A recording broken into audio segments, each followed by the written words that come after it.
nós vamos falar sobre o desenvolvimento físico da criança. Neste capítulo 1º, então, na página 33, no tópico 2.6, vocês podem utilizar a apostila.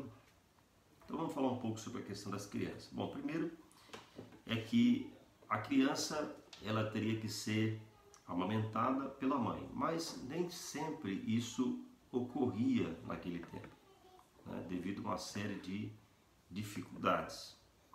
E por isso, meus irmãos, muitas vezes se contratava uma ama de leite, ou seja, alguém que iria amamentar aquela criança. E ao amamentar aquela criança, esta ama de leite evidentemente faria o trabalho da mãe, né? Então, deixa só um minutinho aqui que eu estou tentando reiniciar o meu computador porque ele travou aqui. Deu um problema aqui, eu não consigo resolver esse problema aqui. Então era muito comum naquele tempo se contratar uma ama de leite, né? Nós vamos ver alguns exemplos bíblicos, né? Como no caso de Débora, que era ama de Rebeca, e também como no caso a que protegeu Joás, que está em 2 Reis capítulo 11, né? Débora, o caso de Débora está em Gênesis capítulo 35. E quando se terminava a amamentação da criança, então dava-se início à vida daquela criança propriamente dita, né? Ela seria muito bem cuidada. Logo após a amamentação da criança, ela entrava no período de ensinamento, né? Então, desde cedo, ela era ensinada das tarefas diárias, né? O filho com o pai e a filha com a mãe. Havia essa diferenciação na questão do ensino, não era feito um ensino apenas, vamos dizer assim, não era só o pai que ensinava ou só a mãe que ensinava, mas no caso específico relacionado ao sexo feminino, ao sexo masculino, né, se separava o masculino para o pai cuidar e o feminino para que a mãe cuidasse. Então, as meninas eram cuidadas pelas mães e os meninos eram cuidados pelos pais. Vocês devem estar ouvindo aí um barulho no fundo aí, né, de criança. Aqui em casa está cheio de criança hoje, e apesar de eu ter trancado a porta, mesmo assim o barulho ainda aparece, né? Mas não está fácil não. A vida que nós estamos vivendo hoje é essa, né? Com toda essa dificuldade da gente conseguir fazer as coisas com todo mundo dentro de casa, né? Mas é interessante, pessoal, que à medida que o tempo vai passando, então que essa criança ela vai crescendo, ela vai adquirindo algumas responsabilidades no ensino, né, no aprendizado, e depois disso, né, se cumpria o voto do sacerdócio. No caso, as crianças eram levadas ao templo, elas eram apresentadas, e essas crianças elas iam então para os pés dos seus pais para o aprendizado de casa. A altura média do povo hebreu variava entre 1,60 m e 1,70 m, né? Isso é um dado interessante, porque muitos talvez não têm esse dado, né? Não tem esse dado, não sabe desse detalhe, mas os hebreus eles eram baixos, né? Eles eram de estatura baixa. E haviam sim povos de estaturas mais altas naquele tempo, né? Os cananeus estavam ocupando a terra prometida por ocasião da chegada do povo de Josué. E a Bíblia fala então desses povos e inclusive cita ali no caso Golias, que era um gigante considerado, né? Porque ele tinha aproximadamente 2,90 m, 3 metros, era mais ou menos a altura, né, do gigante Golias. E o que acontece, irmãos? Deixa eu só tentar mais uma vez aqui para ver se eu consigo destravar o meu computador aqui. Só um minutinho aqui, gente. E o que acontece? Este gigante, né, Golias, ele desafiou o povo de Israel por causa da altura dele, né? Parece que essa questão da altura ela perdura até o dia de hoje, se a gente for analisar, né, porque muitos, né, por causa da altura, por exemplo, têm mais oportunidades do que outros, né? Evidentemente que em países onde a altura ela já é baixa, como no Brasil, por exemplo, na América Latina em geral, devido à nossa origem, né, relacionada aos índios e também aos povos de estatura mais baixa, então, evidentemente que essa questão da altura ela não vai pesar tanto, porque nós não temos pessoas muito altas. Mas naquele tempo, nós vamos observar que uma pessoa de estatura grande, né, que fosse forte corporalmente ou de estatura alta, ela teria uma vantagem, principalmente quando nós nos referimos à guerra. Então, a maior vantagem para quem tinha altura era, evidentemente, com relação à guerra. Portanto, os filhos de maior estatura, com certeza, se tornavam grandes guerreiros. E por isso, talvez, a Bíblia ela vai mencionar Davi, quando Davi se chega diante de Golias, aquele fariseu, e quando Davi se chega diante de Golias, né, aliás, aquele filisteu, né, ele vai ser desafiado pelo gigante Golias, por aquele homem de quase 3 metros de altura, que o vai tratar como um anão, né, vai tratar ele como um anão, porque com certeza Davi era muito pequeno perto de Golias, porque Davi era muito jovem ainda, inclusive, né? Então tem essas questões que é bem interessante. E aí nós vamos falar um pouquinho sobre a questão da altura. Um dos episódios da Bíblia mais interessante é quando Jesus se depara com Zaqueu, porque também Zaqueu era um homem pequeno, né? E talvez a gente poderia analisar de uma forma um pouco mais fora do contexto bíblico, né? O detalhe que a Bíblia traz, dizendo que Zaqueu era pequeno, porque poderia passar batido essa questão, né? Poderia simplesmente a Bíblia falar do fato de Zaqueu ter sido um cobrador de impostos, um homem que com certeza era fraudulento, era envolvido com fraudes, com tantas coisas que não era de acordo com a lei. Mas a Bíblia faz questão de citar que Zaqueu, ele tinha baixa estatura, e eu acredito que isso tem uma relação com o fato de Zaqueu ser baixo na altura, fazia com que ele sempre procurasse se destacar na sociedade de outra forma. Então Zaqueu, ele vai encontrar no poder aquisitivo, ou seja, vai encontrar no poder do dinheiro, né, aquele reconhecimento que ele não tinha na sociedade. Tanto ele não tinha esse reconhecimento que, apesar dele ser um homem rico, ele sobe, né, ao sicômoro, em cima do sicômoro, para poder ver Jesus, porque da multidão ele não passaria só de mais um, mesmo porque ele era um homem de baixa estatura. Então esses detalhes eles são importantes porque tem uma relação com a questão dos costumes, né, da época, com a relação com a questão das tradições e tudo mais. E isso não é diferente nos nossos dias. Segundo algumas estatísticas, é muito mais fácil, por exemplo, para uma pessoa de maior estatura galgar alguns espaços, né, conseguir alguns postos até de trabalho do que para uma pessoa de baixa estatura. É muito mais fácil uma pessoa de alta estatura, por exemplo, se destacar do esporte, principalmente naqueles esportes que exigem, né, como por exemplo o basquetebol ou o voleibol, do que de baixa estatura. E talvez por isso os latino-americanos se deram tão bem com o futebol, né, porque não exige tanta estatura. Mas quando vão jogar com os europeus, tem dificuldade de cabecear a bola.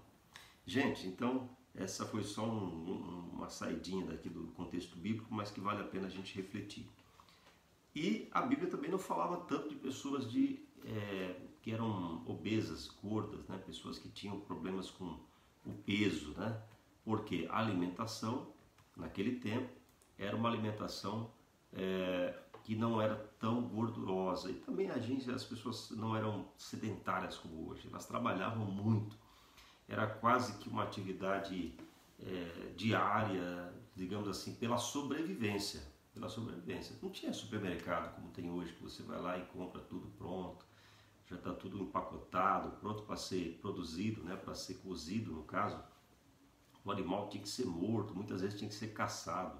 Claro que não era pré-história, mas ainda havia sim a criação de de gado, a criação de ovelhas, criação de, enfim, de animais para se comer, né? A plantação ela tinha que ser necessária, ela se fazia, a agricultura era necessária, né?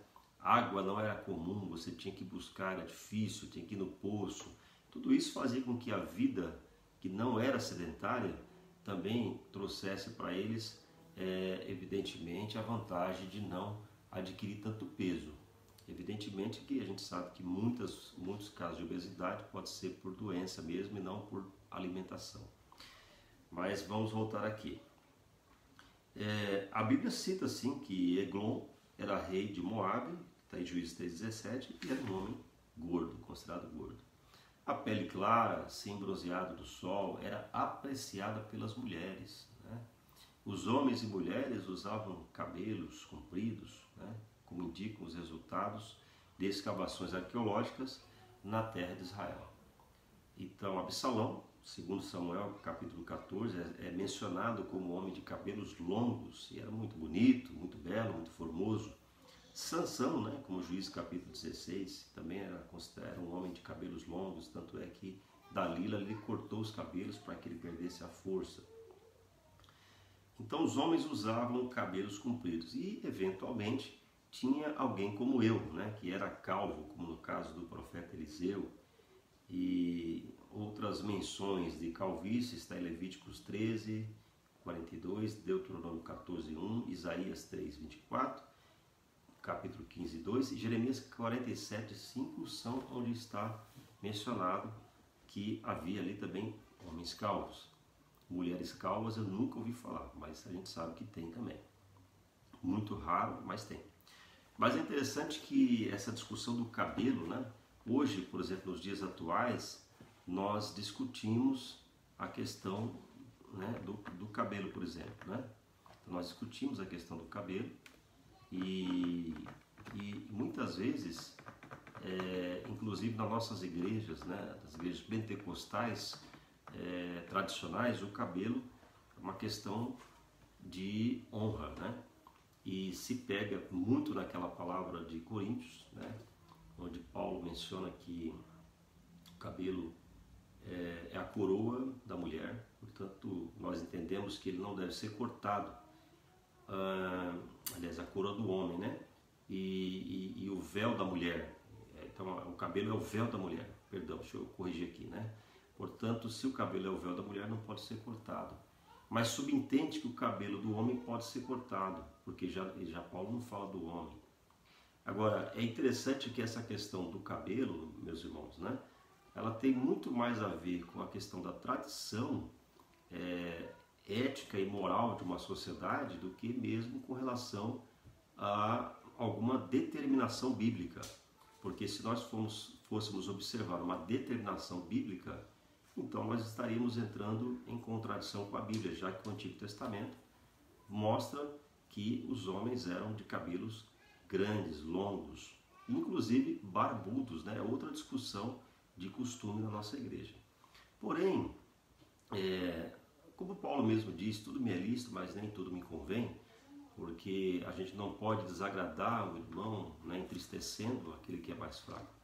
Então, a igreja adotou como postura ética e moral o corte do cabelo para os homens. E isso vem com uma tradição, por exemplo, no caso do Brasil, principalmente porque se você observar os homens da história do Brasil, né, do século XX, por exemplo, principalmente pela influência militar e tudo mais, os homens sempre tiveram como postura de honra, né, de característica, de ética, os cabelos curtos e as mulheres os cabelos longos. Outra coisa, as nossas vestimentas têm uma relação também com a tradição. O homem usando calças, as mulheres usando saias e vestidos, né? Porque se nós observarmos também nos países do Oriente Médio, principalmente de origem mesopotâmia, nós vamos ver que os homens utilizando vestidos longos, túnicas na verdade, era muito comum. E na Escócia, por exemplo, ainda se preserva, né, a saia, né? Homens usando saia, por exemplo. Mas aí tem uma questão ética e moral que nós não vamos entrar aqui agora, porque senão nós vamos prolongar muito. Esta é uma matéria mais interessante para usos e costumes ou até ética cristã, para ser debatida em ética cristã. Ok? Então vamos lá. A educação dos filhos, ela era extremamente importante, como nós já falamos antes. As crianças, elas tinham suas tarefas, né? Provérbios 22:6 diz que ensina o menino no caminho em que deve andar. Então, isso era um provérbio bíblico, isso era um mandamento bíblico, ensinar a criança no caminho em que se deve andar. E aí lembremos que lá anteriormente, a constituição da Bíblia Sagrada que conhecemos, como nós temos hoje, né, com o Antigo e Novo Testamento, que é essa aqui está em minhas mãos, ela vem posteriormente, porque primeiro você tem a Bíblia Hebraica, que é composta pela Torá, depois você tem o Talmud, né? Então você tem todas aquelas composições da Bíblia Hebraica, e depois, com o advento de Cristo, você tem o Novo Testamento, que é a Bíblia que complementa, né, a Bíblia do Antigo Testamento. Então você tem, na verdade, a unificação de dois testamentos, do Antigo e o Novo Testamento, para se formar o que nós chamamos de Bíblia, que vem da palavra grega biblion, né? É uma coleção de livros. E é interessante que o ensinamento dessas crianças, como eu já disse antes, os pais tinham cuidado de ensinar os seus filhos, principalmente uma profissão. Era praticamente uma lei que os pais ensinassem uma profissão para os filhos. Então, logo que eles tinham alguma idade, alguma maturidade, ainda na infância, eles já tinham que adquirir o conhecimento de uma profissão, de um ofício. Talvez as crianças de hoje elas não compreendam muito isso, mas eu fui ensinado, por exemplo, na minha casa, a acompanhar os meus pais, o meu pai nas atividades. As meninas acompanhavam as mães na atividade da casa, então as meninas aprendiam muito cedo a fazer a alimentação de casa, a cuidar da limpeza, a fazer a costura, né, corte e costura e outras atividades que eram mais inerentes às mulheres. E os homens, eles iam para o trabalho mais pesado, né? Então eu lembro que a gente tinha que limpar os quintais, né? Juntar as folhas das árvores que caíam, cortar madeira, construir coisas, cavar buraco. Era um trabalho mais pesado mesmo, né? Era o trabalho mais pesado. Ia na feira, tinha que buscar aquelas sacolas pesadas, né? Tinha que comprar quilos de mercadoria e trazer e tudo mais. Muitos que trabalharam em roça, né, em fazenda, cuidavam dos animais logo cedo, né, como minha esposa cuidava dos porcos, lá desde criança já cuidava dos porcos, tinha que alimentá-los, aquela coisa toda. Isso era comum, né, naquele tempo dos hebreus, era a mesma coisa, e as atividades elas eram ensinadas desde a infância. É esta referência que nós precisamos manter para os nossos filhos nos dias de hoje. Então, quando a Bíblia fala ensina ao menino o caminho que deve andar, evidentemente que nós interpretamos primeiro pelo lado religioso, espiritual, mas em todas as áreas nós devemos ensinar o caminho para as crianças. E é interessante, né, que os pais então tinham essa dedicação, isso praticamente era quase que uma lei, né? Existia até um provérbio, né, que dizia que aqui diz assim: quando o menino já podia acompanhar o pai, este passava então a ensinar-lhe uma profissão. Essa era uma tarefa levada tão a sério que havia um ditado sobre ela: um pai que não ensina ao filho uma profissão está ensinando ao filho a ser um ladrão. Então isso era um ditado da época. Um pai que não ensina uma profissão ao filho, o filho vai se tornar o quê? Um ladrão, né? um mau caráter, na palavra, como se usava antigamente, não, o vagabundo, que vem de vagal, aquele que vaga, né? O vagabundo é aquele que vem de vagal. E quem não se lembra das leis do Brasil, que ainda existe no Código Penal, né, com contravenção penal daqueles que eram considerados vagabundo, né? Então, existe uma lei, uma contravenção penal, que a pessoa que estava nessa condição de mendicância, né, ou de vagal, não, de alguém que estava sem fazer nada na rua, era conduzido à delegacia. Geralmente isso era caracterizado pela falta de documentos no Brasil, né? Então você tinha essa lei e essa lei ela acabou caindo em desuso nos nossos dias. Vamos lá. Então é interessante interessante, gente, que a preocupação dos pais com a educação dos filhos não era só profissional, né? Principalmente espiritual. Este era o maior objetivo do ensino das crianças. Era o ensino espiritual, né? As ordenanças da palavra de Deus, conforme está em Deuteronômio capítulo 6, versículo 4 ao 8. Conhecer a Deus era extremamente necessário. A história dos patriarcas, né? Os tempos que passaram no cativeiro do Egito, sobre a mão forte de Deus, né? Como Deus agiu para livrar o seu povo da escravidão. Então isso era extremamente importante para Israel, sempre foi extremamente importante para os hebreus e posteriormente para Israel. Os pais ensinavam aos filhos suas tradições, suas festas, as suas esperanças nas promessas que tinham. E tudo isso era feito de forma oral, geração após geração. Eu já falei na outra aula que muito do que se aprendia naquele tempo não estava escrito, estava na memória dos pais, na memória dos antepassados. E isso era passado de pai para filho, de avô para neto, de tio para sobrinho e assim por diante, né? Era uma sequência da história passado pela memória. E aquilo era guardado na memória. Claro que havia poucos escritos, né? E lembremos que nos tempos mais anteriores, mais antigamente, né? Séculos antes de Cristo, você não tinha ainda